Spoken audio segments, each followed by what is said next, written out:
Sur la place Archambault, au nord de la ville de Tours, les riverains verront bientôt émerger ici une mini-forêt. C'est en tout cas la résultante d'un projet porté par un collectif de citoyens engagés en faveur de la biodiversité. Le premier enjeu, c'était de dire aux élus halte à l'urbanisation, halte à la bétonisation et à l'artificialisation des sols. D'opposer à cette bétonisation une végétalisation intense. C'est une forêt qui est créée de but en blanc par les êtres humains. Ce projet est un projet de citoyens pour les citoyens, de manière à ce que les citoyens puissent se réapproprier cet espace. Nous, habitants, de renouer avec la nature, et aussi, on espère bien que ça va permettre à un certain nombre d'insectes, d'oiseaux et de petits mammifères le retour de toute cette biodiversité qui disparaît petit à petit. Rien n'a été laissé au hasard, surtout pas le choix de l'emplacement. L'atelier environnement a choisi ce lieu un petit peu comme un symbole. D'abord, il est à la croisée de plusieurs quartiers de Tours Nord.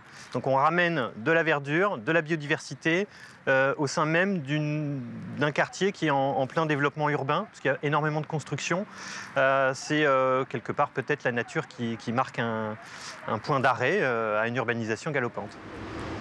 Pour favoriser l'équilibre entre urbanisation et respect de la nature, la municipalité de Tours mène un programme de renforcement de la biodiversité en ville. Après les mini-forêts en zone urbaine, elle s'attaque désormais aux cours de récréation des écoles. Objectif : renforcer, entre autres, la végétalisation. Alors, le projet Récré en herbe nous a été proposé par la mairie de Tours. Et nous avons décidé d'associer les 11 classes de l'école à ce projet de rénovation de la cour, à la fois pour lutter contre les changements climatiques et pour aménager une cour, qu'elle soit le plus agréable possible pour les enfants et les usagers de l'école. On a pu proposer des idées, aussi bien les adultes, enseignants et personnels, et les enfants qui ont pu dire qu'ils voulaient avoir un potager, d'avoir des espaces de lecture. Tout ça, ça va être possible très bientôt. On va essayer de profiter de ces espaces-là aussi pour avoir une pédagogie nouvelle et aussi centrée sur le développement durable. Chaque année, 2 écoles pourront bénéficier de ce programme. Priorité notamment à celles ne disposant pas d'espace vert à moins de 5 minutes à pied.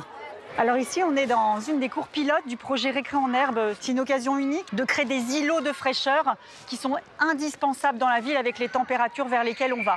La ville de Tours a mis en place sur cette mandature un plan nature en ville qui se décline sur 5 propositions.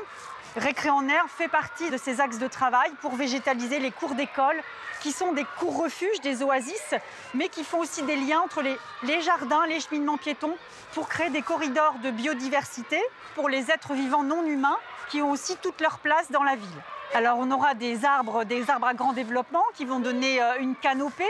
On aura des arbustes avec des petits fruits pour les oiseaux et aussi tous les insectes. Donc la ville doit être accueillante pour aussi toute cette part d'êtres vivants non humains. Une ville accueillante avec de futurs espaces verts qui pourront par la suite être ouverts au public, comme c'est déjà le cas dans d'autres communes, afin que nous ayons tous un cadre de vie plus agréable.